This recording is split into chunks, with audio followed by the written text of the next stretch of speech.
Rickey Lynn Lewis, April 9, 2013.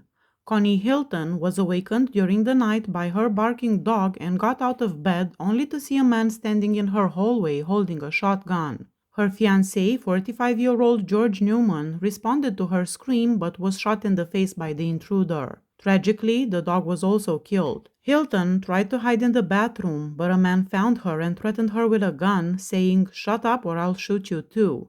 After a struggle in which she was struck in the head at least twice, she surrendered. Two individuals then lifted her up, told her to cover her eyes, and led her outside. She was taken into the living room where she was essayed by the man who had found her. Afterwards, he took her into the kitchen, tied her hands and feet, and Hilton heard sounds of the house being ransacked. The man then pressed a gun barrel between her legs and warned her, "Quit whimpering, somebody will find you in the morning." Hilton was left bound in the kitchen as Lewis and his partners fled in her truck. She eventually freed herself, crawled to find Newman dead, and climbed out a window to seek help. Lewis was arrested 3 days later after being spotted with some of the stolen items. DNA analysis linked Lewis's blood to traces found both in the house and in Hilton's car, which was recovered the next morning, as well as to genetic material recovered from the house and Hilton herself. His last words were, "Mrs. Connie Hilton, I'm sorry for what happened to you. If I hadn't essayed you, then you wouldn't have lived. If you look at the transcripts, I didn't kill Mr. Newman and I didn't rob your house. There are 2 people still alive. I was just there. When I saw you in the truck driving away, I could have killed you, but I didn't. I'm not a killer. My mama was abused. I'm sorry for what you've gone through. It wasn't me that harmed and stole all of your stuff. If you look at the transcripts, you will see. I asked the good Lord to forgive me." Lewis then thanked his friends for their love and support and asked them, "Get the transcripts, let the truth come out so that I do not die in vain. I thank the Lord for the man I am today. I have done all I can do to better myself, to learn, to read and write. Take me to my king. Okay, let me rest." As the drug began taking effect, he said he could feel it burning his arm. "I feel it in my throat. I'm getting dizzy." Ronnie Paul Treadgill, April 16, 2013. 3 young men exited a nightclub in Navarro County and got into a car. Dexter McDonald was seated in the right rear passenger seat. Witnesses testified that Ronnie Treadgill ran up and fired 2 shots into the vehicle. The first shot missed, but the second struck McDonald, passing through his arm and into his chest. After shooting him, Treadgill got behind the wheel, drove away briefly, then stopped at a nearby stop sign, pulled McDonald out of the car, left him lying on the ground, and then drove off. His last words were, "To my loved ones and my dear friends, I love y'all and appreciate y'all for being there. I'm going to a better place. To all the guys back on the row, keep your heads up, keep fighting. I'm ready. Let's go." Richard Aaron Cobb, April 25, 2013. Beunca Adams and his accomplice Richard Cobb robbed a convenience store in Rusk, Texas, where employees Candace Driver and Nikki Dement were working, along with customer Kenneth Vandiver. Both robbers wore masks and, after taking cash from the register, forced the 2 employees and Vandiver into a Cadillac in the parking lot. At a remote location, Adams and Cobb forced Driver and Vandiver into the trunk. They essayed Dement, then made all 3 victims kneel and shot them with a shotgun.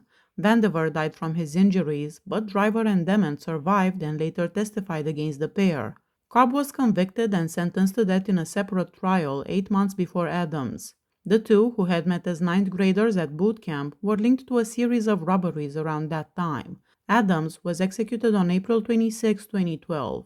Cobb's last words were, "Life is death and death is life. I hope that someday this absurdity that humanity has come to will come to an end. Life is too short, and I hope anyone that has negative energy towards me will resolve that." Minutes after the drug began coursing through his veins, Cobb's head snapped off the gurney and said, "Wow, this is great. Thank you, Warden." Carol Joe Parr, May 7, 2013. After purchasing Mary Jane from Joel Dominguez at the B&G convenience store in Waco, Parr returned to the store with his friend Earl Whiteside, both armed, to retrieve his money. They forced Dominguez and his friend Mario Chavez to a fenced area beside the store. Parr pistol-whipped Dominguez and demanded his money back. After Dominguez complied, Parr told Whiteside, "Smoke 'em." Whiteside shot Chavez in the hand and Parr fatally shot Dominguez in the head.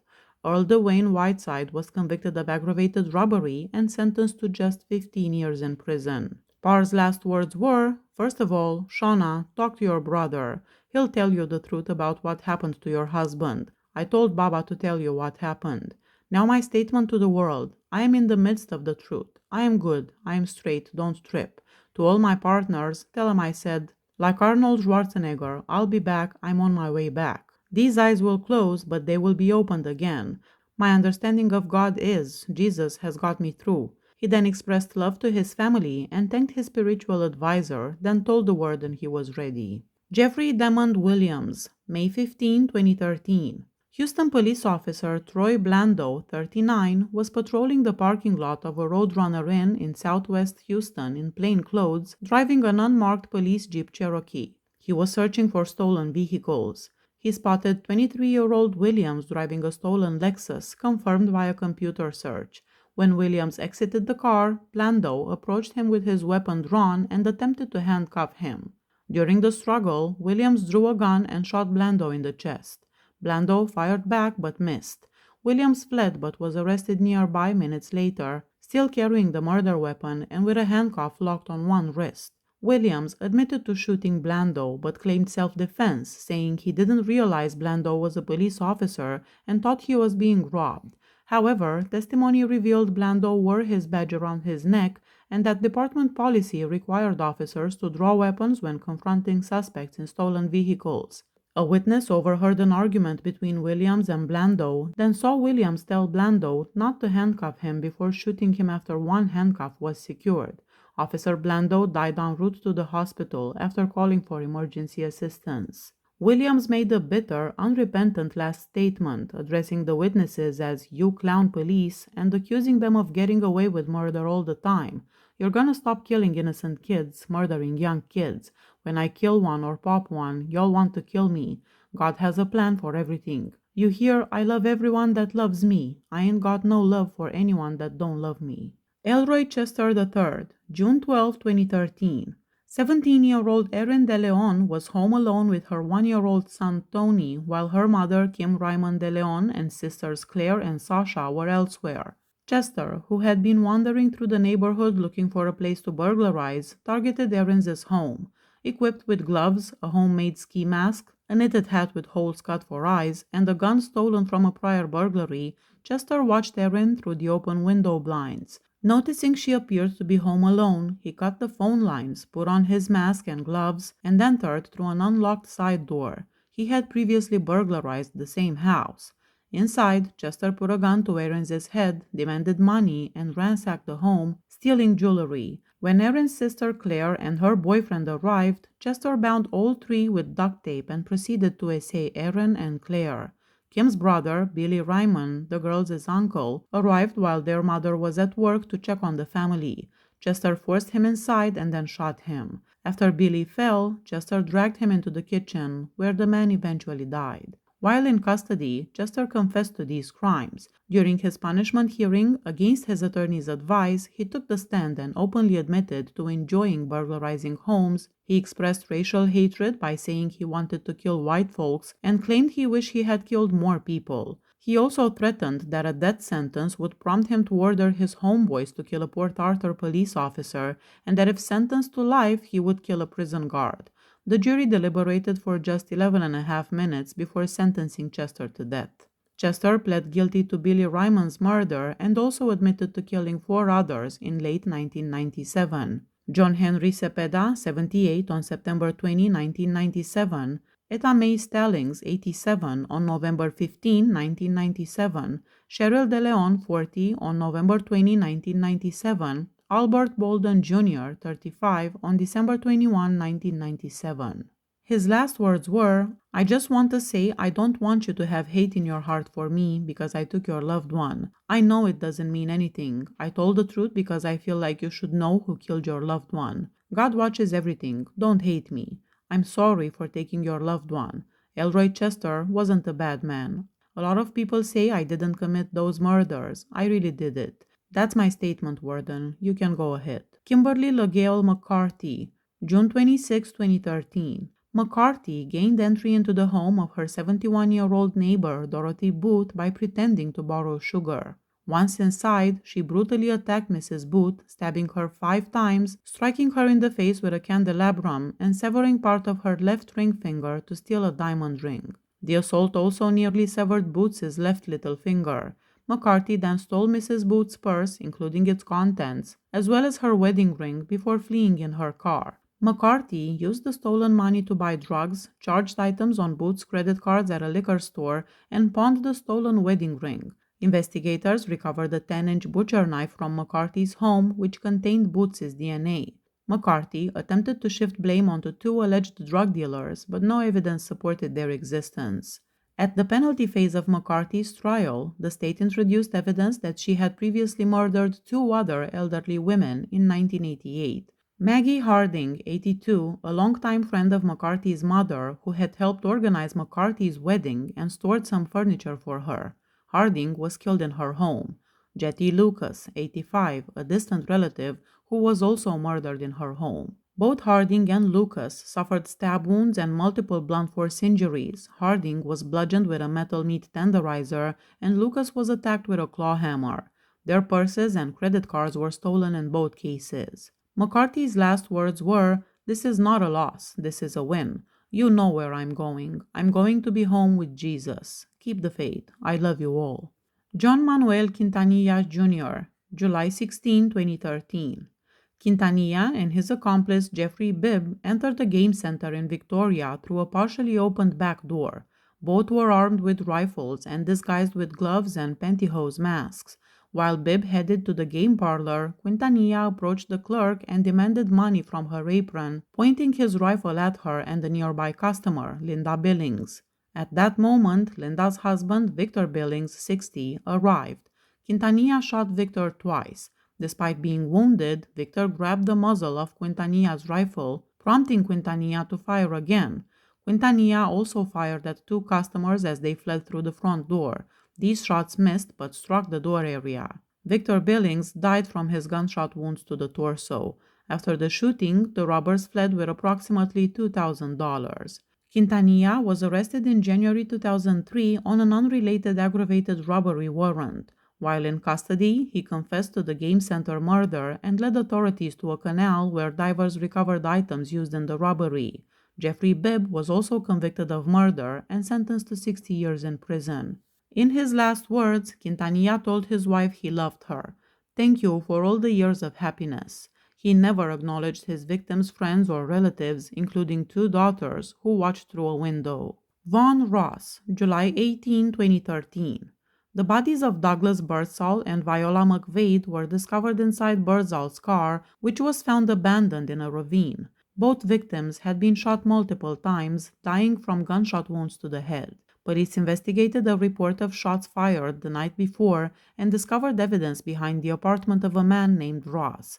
In an alley behind Ross's apartment, officers found glass shards and 2 pools of blood, one of which matched Birdsall's DNA. A shell casing found at the scene matched those found inside the car. Inside the car, investigators also found a latex glove tip with blood on its exterior, matching Birdsall's DNA, while DNA from the inside of the glove matched Ross. With Ross's consent, police searched his apartment and recovered a sweatshirt with a small bloodstain and 2 latex gloves.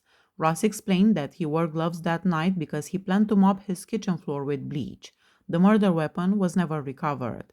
After his arrest, Ross spoke to his mother in a recorded jail call and said he might have committed the crime. The prosecution argued that Birdsall had been seeking a prostitute and was introduced to McVeigh by a friend. They contended that McVeigh was the actual intended target, and Birdsall was killed because he happened to be at the wrong place at the wrong time. Ross's last words were, "Who are they? I know this is hard for y'all, but we are going to have to go through it. You know I don't fear death. I know we weren't expecting this, but this is what it is. We know the lies that were told against me in court. We know it's not true. I want y'all to be strong and keep going." Douglas Allan Feldman, July 31, 2013. Feldman was riding his motorcycle when Robert Everett, 36, driving an 18-wheel truck, passed him and abruptly moved into his lane. In response, Feldman pulled out a 9mm pistol and fired multiple shots into the back of Everett's trailer. Witnesses saw Feldman reload and ride alongside the truck's cab, firing more shots directly at Everett, killing him. Feldman fired a total of 12 rounds at the truck. After the shooting, he briefly rode into a parking lot, returned to the truck to confirm Everett was dead, and then rode home. About 45 minutes later, Feldman passed a gas station in Dallas where he spotted a gas tanker truck refilling. He entered the station and fired 4 shots at the tanker's driver, Nicholas Velasquez, 62, hitting him twice in the back and killing him. Feldman then returned home. 12 days later, on September 5, Feldman was driving past a Dallas fast food restaurant when he saw Antonio Vega using a payphone near a parked truck. Feldman shot Vega 3 times, seriously injuring him. A bystander recorded Feldman's license plate and provided it to the police. Upon arrest, authorities found 2 firearms and hundreds of rounds of ammunition. Ballistics tests confirmed that the 9mm pistol found with Feldman was used in all 3 shootings. His last words were, "I hereby declare Robert Stephen Everett and Nicholas Velasquez guilty of crimes against me, Douglas Allan Feldman. Either by fact or by proxy, I find them both guilty. I hereby sentence both of them to death, which I carried out in August of 1998. As of that time, the state of Texas has been holding me illegally in confinement and by force for 15 years. I hereby protest my pending execution and demand immediate relief." Robert Jean Garza, September 19, 2013. Around midnight, Maria de la Luz Bazaldua Covarrubias was driving home from her job as a barmaid at Garcia's Bar in Donna, Texas. She offered a ride to 5 co-workers, Dantizene Lizette Vasquez Beltran, Celina Linares Sanchez, Lourdes Yesenia Araujo Torres, Carla Espino Ramos, and Magda Torres Vasquez, who all lived together in a mobile home. Another co-worker, Nora Rodriguez, stayed behind to close the bar. Unaware, Covarrubias did not notice a vehicle following them. After parking near their trailer, gunfire erupted. Witnesses saw 2 men dressed in black repeatedly firing into the vehicle. Police recovered 61 spent shell casings at the scene. All but one of the women in the vehicle were hit by gunfire. 4 women, Covarrubias, Beltran, Sanchez, and Torres, died from their wounds. The remaining woman survived but was wounded. Police informants identified Garza, a member of a local criminal gang, as a possible shooter. Garza was later taken into custody and confessed to a similar multiple murder known as the Edinburgh Massacre. In a written statement, Garza admitted to helping plan the shootings after receiving instructions to carry out a gang-ordered hit that resulted in the death of 4 women. It was believed the actual target of the attack was not among the victims in the vehicle. Garza's last words were, "I want to thank all of my family and friends for supporting me. I love you and I'm glad y'all are by my side through this whole thing. I know it's hard for y'all. Thank God for you being there for me. It's not easy. This is a release. Y'all finally get to move on with your lives." Arturo Elazar Diaz, September 26, 2013. Michael Ryan Nichols and his co-worker John Shepard were socializing late at night in a company-owned apartment in McAllen, Texas, along with 2 others, Diaz and Jose Luis Cordova, and 2 women.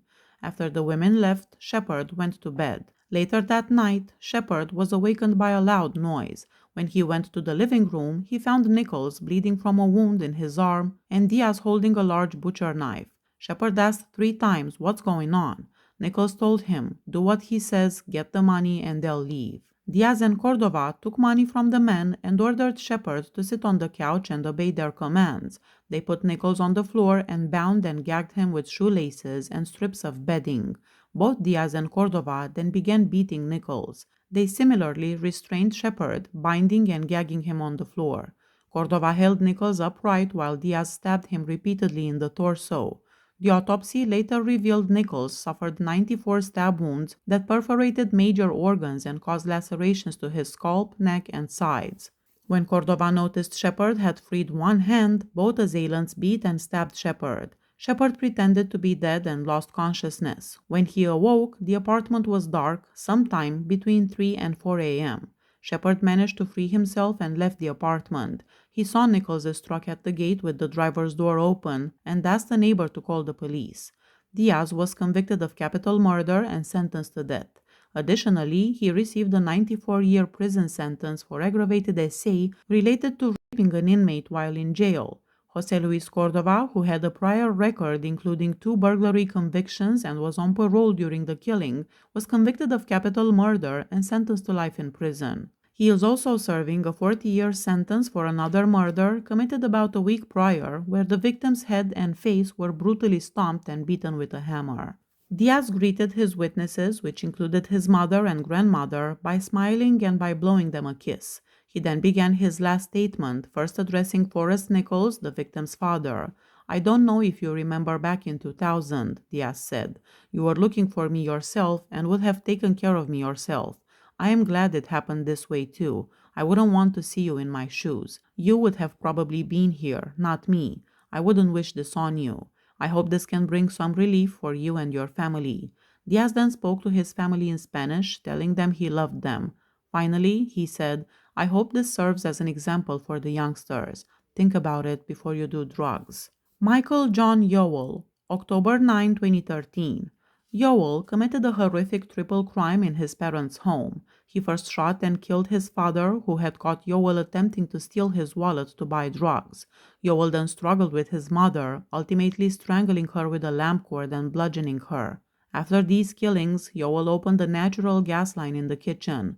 When his grandmother, who lived in the house, opened her bedroom door, it triggered the gas to ignite, causing an explosion that fatally injured her and severely burned the remains of Yoel's parents. 2 days later, Yoel confessed to the shootings and strangulation, admitting that panic drove him to open the gas jet in an attempt to cover up the crime. His last words were, "I love you. To Gerald, you're a 0. I love you, Mandy. Tiffany, I love you too. Punch the button." Jamie Bruce Macausski, November 12, 2013. Michael Dwyer and his 19-year-old fiancée had just returned to their Houston apartment from grocery shopping when they were suddenly confronted by Macausski, a towering man standing 6'7" with distinctive square facial features that earned him the nickname Lurch. Armed with a knife, Macausski forced the couple at knife point towards their car. He handcuffed Dwyer and drove them to a remote location. At the deserted site, Macausski placed Dwyer in the trunk of the car and took the fiancée into an abandoned house nearby. There, he brutally essayed her before forcing her back into the car. He then dragged Michael Dwyer into the house and stabbed him repeatedly, later determined to be at least 24 times. Fearing for her life, the fiancée escaped and ran to a nearby home to call for help. By the time the police arrived, Macausski had fled. Investigators later found Dwyer's body inside the house, and the couple's car was recovered at an apartment complex where Macausski had once lived. Residents there identified him based on his distinctive appearance. Macausski was no stranger to serious crime. He had a prior kidnapping conviction in Austin and had been sentenced to 10 years in 1983 but was released early on shock probation. His last words were, "The best time in my life is during this period. If I had to do it again, I would not change a thing. I have been touched by an angel's wings. If I had to do it again, I would change Dwyer's parents' suffering, because I know they are. I know that is not going to eliminate the pain because I have a child." Macausski then thanked the people who supported him during his 21-year stay on Texas's death row. "And if that takes the pain away, so be it. I love you. I'm ready to go. There better not be a mix-up here." Macausski then said with a loud laugh, "I don't want no stay." Please hit that subscribe button if you like my channel. See you next time. Bye bye.